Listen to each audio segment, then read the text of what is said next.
Why is that? Because nobody likes an old looking woman shaking her ass.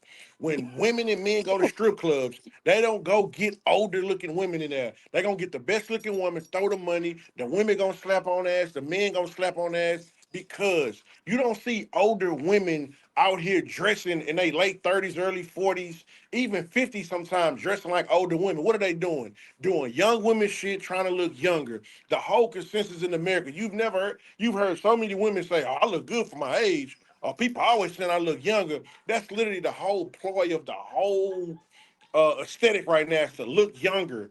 So I think it gets very hypocritical because I just feel like it's used to kind of police black men, shame black men, kind of guilt them, disrespect them. Are you a predator? You a creep if you didn't listen. When everybody participates in this exact same culture, every chance they get, they participate in it. Me personally, I don't know any 40-year-olds that's dating 18-year-olds, dog. I don't. I don't know any 40-year-olds dating 21-year-olds, but that's usually the standard they put. It's almost like a fake scenario to drive in a point.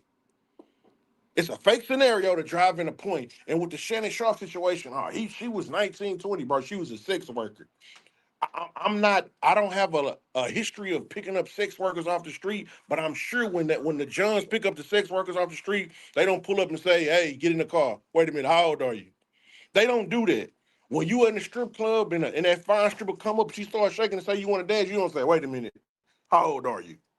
Nah, you commit of act of debauchery and degeneracy. The degeneracy, sexual degeneracy that me and you always speak about, but we always met with a stiff pushback. But people somehow think it's okay as long as it's not a black man partaking in it. When it becomes a black man partaking in degeneracy, then it's time to push back. Now somebody creeps. These the same group of people we was just arguing with, who we was just arguing with about not aborting their fucking babies, telling us that Shannon Sharpe is a creep. This is the same ideology. This ideology come from the same group of people who was telling you you can't tell them what to do with their womb, even if you got them pregnant, even if it was your baby. But now you can police a man. This is the same liberal thinking that try to turn every black man into a creep. This ain't got nothing to do with her being white. That's just a fake stance. But we be celebrating black women with white men all the time, though. Just FYI, we do that, right?